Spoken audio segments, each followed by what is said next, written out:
A'udzubillahi minasyaitonirrajim. Bismillahirrahmanirrahim. Assalamualaikum warahmatullahi wabarakatuh. Jumpa kembali di channel Sampul Hitam yang tentunya akan berbagi cerita.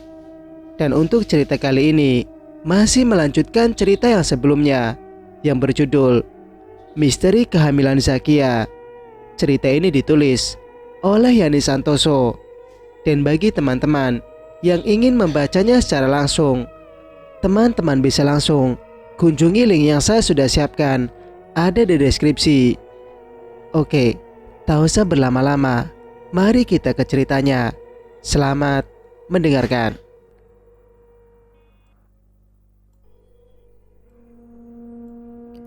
Kaisan masih mematung di tempatnya.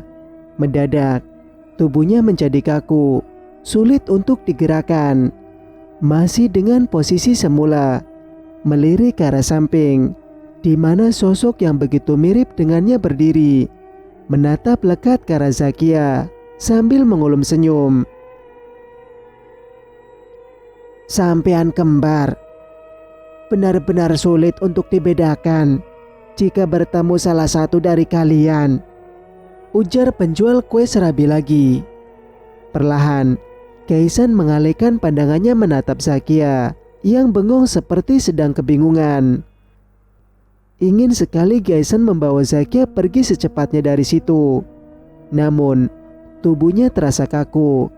Jangankan untuk bergerak, sekedar mengeluarkan suara rasanya sulit. Tenggorokan bagai tercekat. Yang bisa dilakukannya hanyalah menatap tanpa bisa berkata apa-apa. Siapa yang kembar, Mbok? Tanya Zakia pada penjual kue serabi. Astagfirullah. Astagfirullah. Menyadari ada yang tidak beres, penjual serabi tersebut beristighfar beberapa kali sambil menutup kedua mata dan mengelus dada. Setelah itu, dia buru-buru membungkus kue serabi dan menyerahkan pada Zakia. Cepat pulang, Dok. Dah baik jalan terlalu jauh. Terlebih buat bayimu, ucap penjual kue serabi menasihati Zakia. Iya, Mbok. Setelah membeli baju, kami akan pulang, jawab Zakia polos. Ajak istrimu pulang, bisik penjual kue serabi di telinga Kaisan sambil menepuk bahunya. Baik, Kaisan menjawab terbata. Setelah mendapatkan kesadarannya kembali, Kaisan langsung membawa Zakia menjauh dari tempat sebelumnya. Mas, kita mau kemana? Kan belum beli baju, rengek Zakia. Hati Kaisan luluh. Dia menjadi bimbang antara menuruti permintaan istrinya atau segera membawanya pulang. Kita beli di sebelah sana saja, Dek. Sekalian pulang. Kaisan memutuskan untuk memenuhi permintaan istrinya. Dia menggandeng erat tangan Zakia menuju toko baju yang berada di ujung, dekat pintu masuk, dengan pertimbangan untuk sekaligus pulang. Mas, kenapa sih? Dari tadi megangi tanganku, protes Zakia. Gak apa-apa, Dek.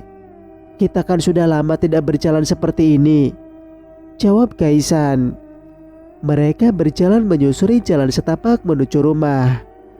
Beberapa orang yang berpapasan menyapa, namun ada juga yang justru menghindar ketika melihat mereka. Dek, kita mampir sebentar ke rumah Mbah Timo, ucap Kaisan tiba-tiba ketika mereka sampai di pertigaan jalan. Ke rumah Mbah Timo? Untuk apa? Selidik Zakia. Ada nada kurang suka ketika dia mendengar nama Mbah Timo. Mbah Timo minta tolong sama Mas untuk membantu membetulkan atap. Gak apa-apa kan, kita mampir sebentar. Kaisan menahan napas setelah memberikan jawaban pada istrinya. Dia takut Zakia menolak untuk ikut datang ke rumah Mbah Timo. Terlebih jika dia mengetahui tujuan yang sebenarnya. Tapi Mas gak akan lama kan? Enggak, cuma sebentar kok. Lagi pula daripada bengong di rumah kan, pucuk Kaisan. Kaisan tersenyum. Akhirnya Zakia bersedia pergi ke rumah Mbah Timo dengannya. Matahari sudah hampir di ubun-ubun ketika mereka sampai di depan rumah yang terbuat dari anyaman bambu. Rumah tampak lengang dari luar. Kaisan menuntun Zakia untuk berjalan mendekat, namun Zakia menghentikan langkahnya. Sudah berada beberapa langkah di depan pintu. Wajah Zakia berubah tegang, seperti sedang ketakutan. Dek, kok malah berdiri di sini? Ayo masuk. Tita Kaisan menarik pelan tangan istrinya agar mengikuti langkahnya. Mas, sebaiknya kita pulang saja, ucap Zakia ragu. Loh, kok malah pulang? Kita sudah sampai.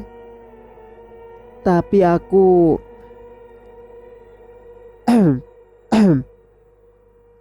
Zakia menghentikan ucapannya ketika mendengar seseorang berdehem bersamaan dengan terbukanya pintu.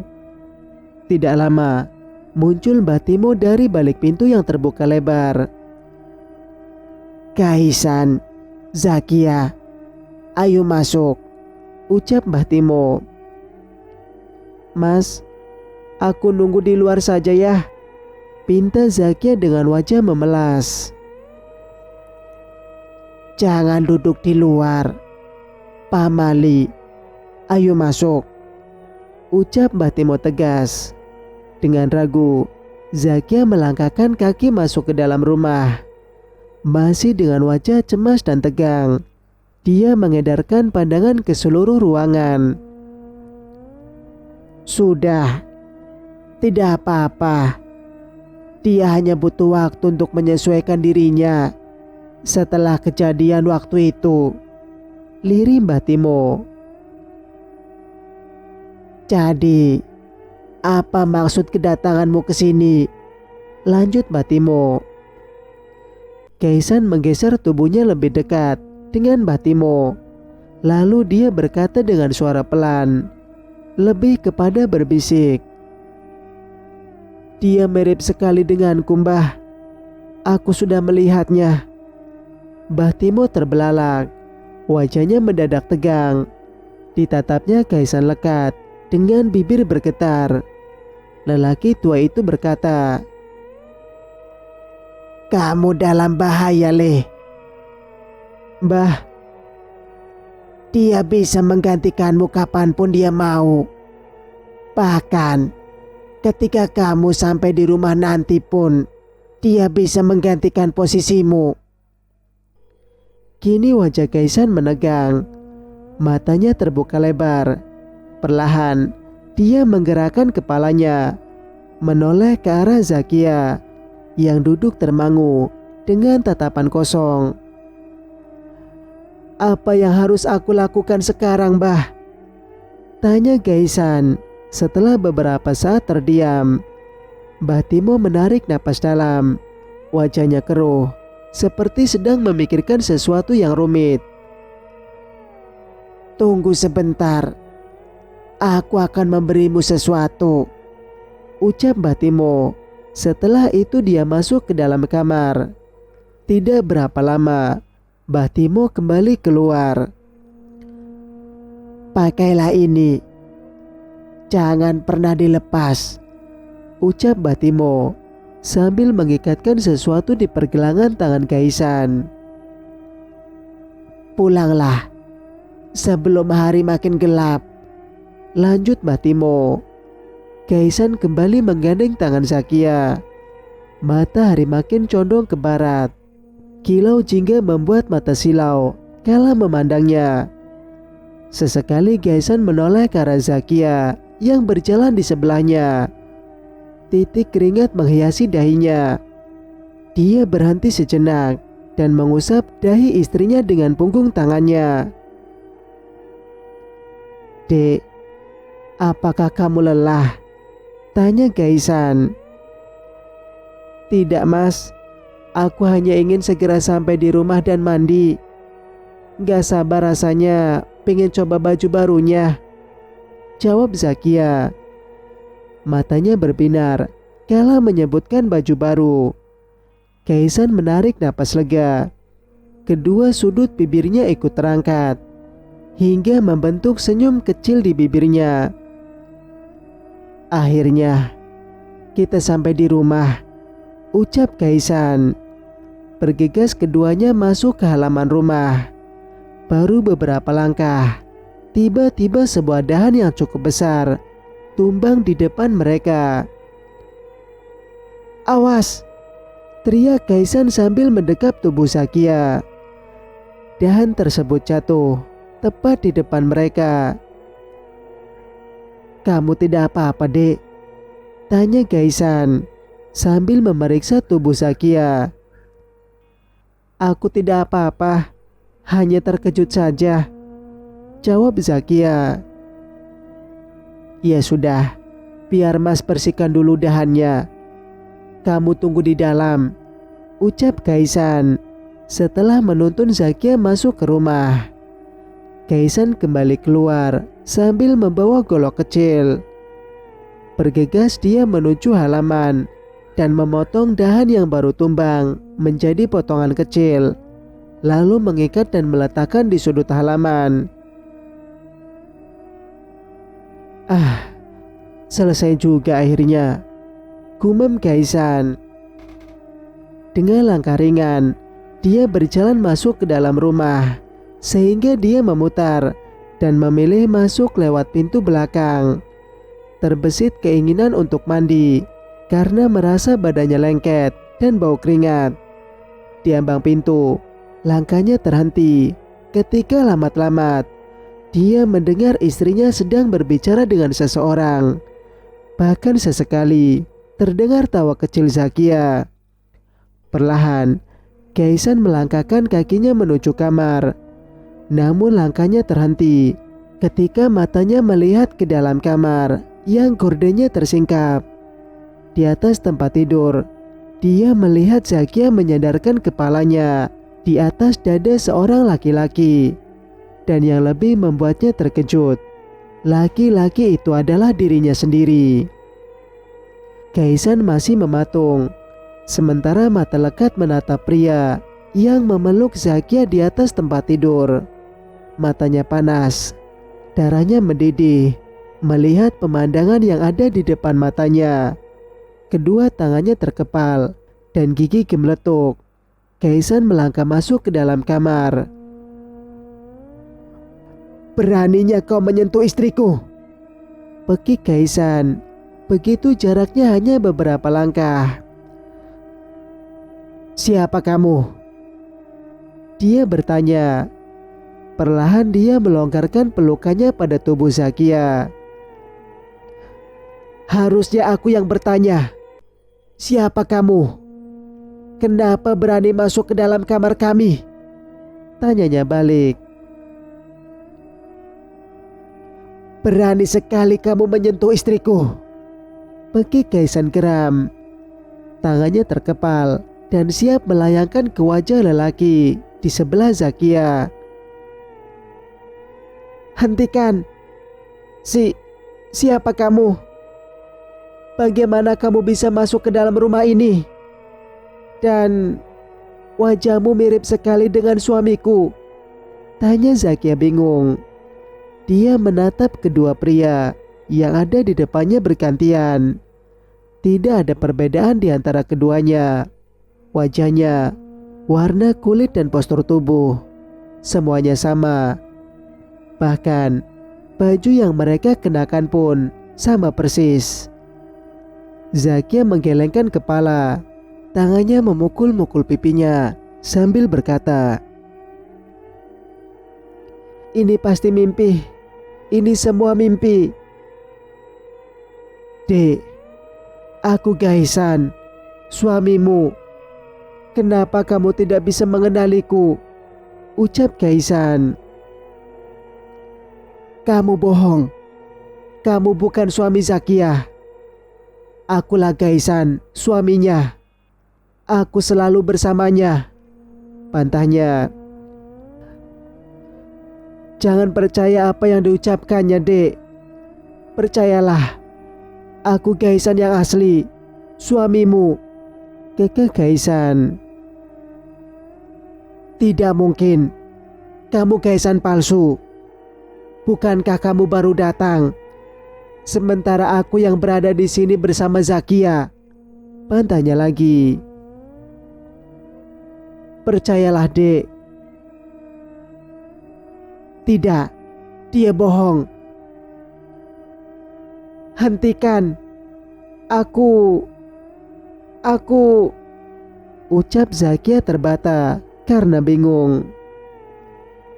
Dek, kamu ingatkan, sejak tadi aku selalu bersamamu, menemanimu dalam kamar ini, ucapnya lagi. Dek, jangan dengarkan apa yang dia katakan. Kamu ingat, tadi siang kita ke pasar, terus kita mampir ke rumah Mbah Timo. Lirih, Gaisan berkata, berusaha meyakinkan Zakia. Aku bingung. Jika kamu adalah Mas Gaisan, kenapa yang bersamaku dia, bukan kamu? Tanya Zakia. Gaisan terdiam. Dia baru menyadari, rupanya sosok itu yang selama ini menggantikan dirinya telah muncul di depannya dengan mengambil semua rupa dan bentuknya. Bahkan dia sendiri merasa aneh ketika berbicara dengannya dan merasa seperti berbicara pada diri sendiri. Gaisan mendekat, meraih tangan Zakia. Lirih dia berkata, Dek, coba ingat-ingat kembali apa yang baru saja terjadi. Ketika kita sampai, tiba-tiba dahan pohon di depan rumah kita tumbang dan aku membersihkannya. Itulah kenapa aku baru masuk rumah. Gaisan berkata, berusaha meyakinkan Zakia kalau dirinya lah Gaisan yang asli. Dia menoleh ke arah sosok pria yang mirip dengannya. Dia melihat senyum dari sudut bibirnya. Darahnya berdesir melihat senyum itu. Dia berbohong, Dek. Bagaimana mungkin seorang suami meninggalkan istrinya sendirian di rumah dalam keadaan hamil besar? Ujarnya. Matanya tajam menatap Gaisan. Kamu yang bohong. Kamu selama ini telah berpura-pura menjadi diriku. Kamu jelmaan. Hentikan, teriak Zakia. Dek, dengarkan aku. Aku Gaisan yang asli, suamimu, kekeh Gaisan. Aku bilang hentikan, teriak Zakia lagi. Dia turun dari tempat tidur. Perutnya yang besar membuat dirinya sedikit kesulitan untuk bergerak cepat. Ditatapnya dua laki-laki dengan wajah yang sama persis secara bergantian.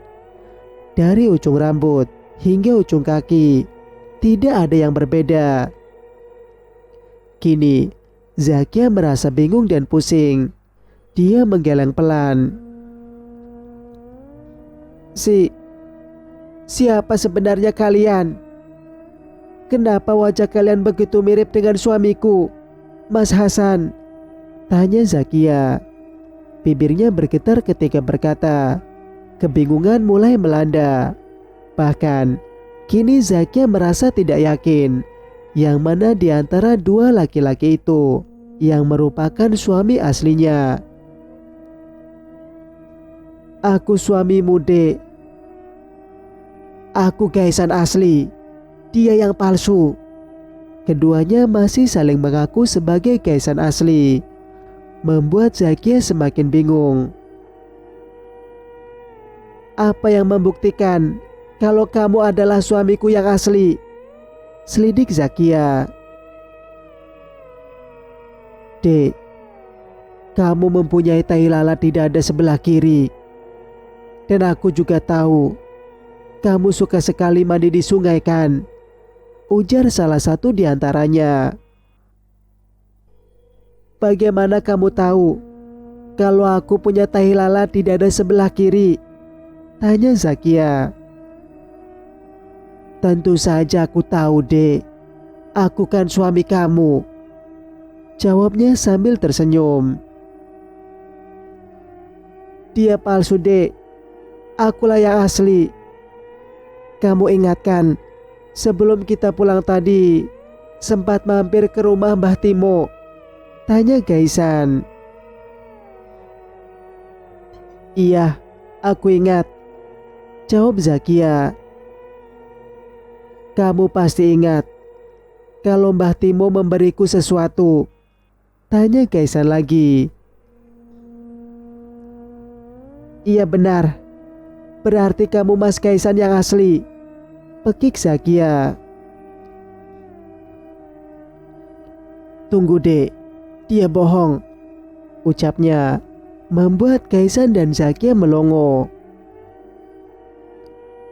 Apalagi yang akan kamu katakan? Bukankah sudah terbukti kalau Zakia mengingat apa yang baru saja terjadi? Ucap Kaisan. Apa kamu punya bukti kalau Mbah Timo memberimu sesuatu tadi? Tanyanya. Kaisan tersentak, lalu tangannya meraba lengan kirinya, mencari sesuatu yang tadi diikatkan Mbah Timo di lengan kirinya. Jantungnya berdegup kencang ketika barang yang dia cari ternyata sudah tidak ada lagi, hilang. Di titik itu, Kaisan mulai sadar kalau dia sudah masuk dalam perangkap sosok yang ada di dekatnya. Kamu tidak bisa membuktikan, bukan? Kalau kamu adalah Kaisan yang asli. Sinisnya. Kaisan mencoba tenang dan berusaha mencari cara bagaimana dirinya bisa membuktikan kalau dirinya adalah Kaisan yang asli. Dia mengingat-ingat di mana dia meletakkan gelang yang diberikan oleh Mbah Timo. Tunggu sebentar. Aku rasa telah menjatuhkan gelang pemberian Mbah Timo di halaman. Ucap Kaisan tergagap. Bergegas, Kaisan berlari ke halaman depan. Matanya sibuk mencari sesuatu di halaman. Di bawah pohon mangga, diterangi cahaya obor di tangannya. Aku pasti telah menjatuhkannya di sini karena aku tadi membersihkan dahan yang tumbang. Gumam Kaisan. Belum membasahi punggung dan wajah Kaisan, namun benda yang dicarinya belum juga dia temukan. Pikirannya menjadi gusar, rasa takut menyergapnya. Aku harus menemukannya. Aku tidak ingin membiarkan Zakia diperdaya makhluk itu. Bisik hati Kaisan. Menyerahlah. Kamu tidak akan bisa menemukan apa yang kau cari. Kaisan berhenti. Dia menatap ke teras rumahnya, di mana sosok mirip dirinya berdiri sambil melipat kedua tangan. Diusapnya peluh dengan punggung tangan. Tarikan napas dalam dan berat jelas terdengar. Kamu makhluk jahat. Aku tidak akan membiarkanmu menipu istriku lagi. Ucap Kaisan. Apa yang akan kamu lakukan?